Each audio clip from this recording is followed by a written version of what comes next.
on Friday evening at 5:21 p.m., the US government sent Anthropic a letter. By the end of the night, 2 of the most advanced AI models on the planet had been switched off. No warning, no explanation, no appeal, just an order. And I think most people saw this headline, scrolled past it, and thought, okay, government regulation, AI safety, whatever. But if you're an investor, this story should have stopped you cold.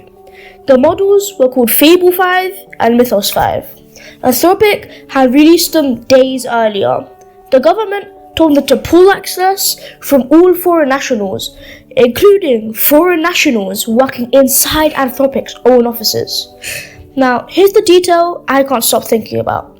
Anthropic couldn't filter users by nationality fast enough to comply, so they switched them off for everyone.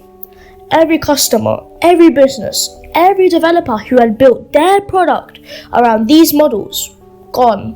One letter, Friday evening, no reason given. Now, imagine you're a fund manager. You've allocated a position in Anthropic, done the research, stress-tested the valuation, built your model around Fable 5 and Mythos 5 being live, generating revenue. And then at 5:21 p.m. on a Friday, your thesis just changed. Not because of earnings, not because of competition, not because of a product failure, but because of a letter nobody saw coming. How do you even model for that? Anthropic published a statement, and they pointed out something that should make every investor in AI companies uncomfortable. The capability that the government is concerned about, AI that can identify vulnerabilities in code, is also present in OpenAI's GPT 5.5. The exact same capability, but GPT 5.5 wasn't touched. No order, no shutdown, nothing, just Anthropic.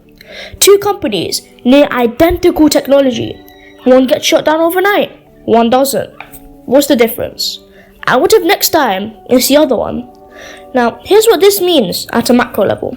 For years, export controls focused on hardware, chips, data centers, NVIDIA GPUs. But something shifted. Because now, we're not talking about controlling the tools that build AI. We're talking about controlling the AI itself. And that is a completely different world. Chips are physical. You can track them, count them, put them on a list. But the AI models that are live on servers, they can be restricted or deleted overnight. The government's ability to intervene is now faster, quieter, and more total than anything we've seen in tech before. Which brings me to something I want to name properly. When you invest in a tech company, you know the risks. Competition, execution, markets, regulation. But what happened to Anthropic isn't any of those. It's what I'd like to call existence risk. Not will this product lose market share, but will this product be permitted to exist? Because almost nobody in finance has a framework for that. Because here's the uncomfortable truth. The companies most likely to face this intervention are the most successful ones. Fable 5 and Mythos 5 weren't restricted because they failed. They were restricted because they worked. The better the model gets, the more powerful the people who want to control it. And those people have tools no competitor has. But let me take this further. There's a question nobody in finance is asking yet. What happens when AI gets really powerful? Not Fable 5 powerful. I mean genuinely, unsettling, nobody fully understands it powerful.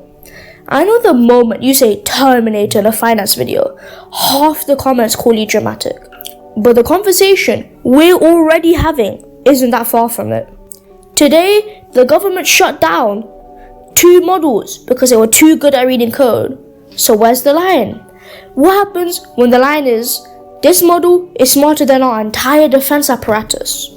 Does the government shut it down? Do they nationalize it? Take ownership? The way governments have seized things deemed too important for private hands. Oil fields, railways, nuclear weapons. Does the most powerful AI in human history become a government asset? And if it does, what do the shareholders own? because there is no legal framework for what happens when AI crosses whatever line the governments deem is the existential one. Nobody's written that law yet, which means every AI company right now is operating in a space where rules can be rewritten completely. The moment someone in power decides the stakes are high enough, we just watch them do a small version of that. Friday evening, 5:21 p.m. One letter. Now, my dad asked me something when I showed him the story. He said, if a government can do this to one of the most valuable AI companies in the world with no detailed explanation, what does that make every other AI company worth? I didn't have an answer, and I still don't. Because none of that matters, which model is smarter, which company has more GPUs, which CEO gives better interviews. None of it matters if the thing you invested in can be switched off before the markets open on Monday morning.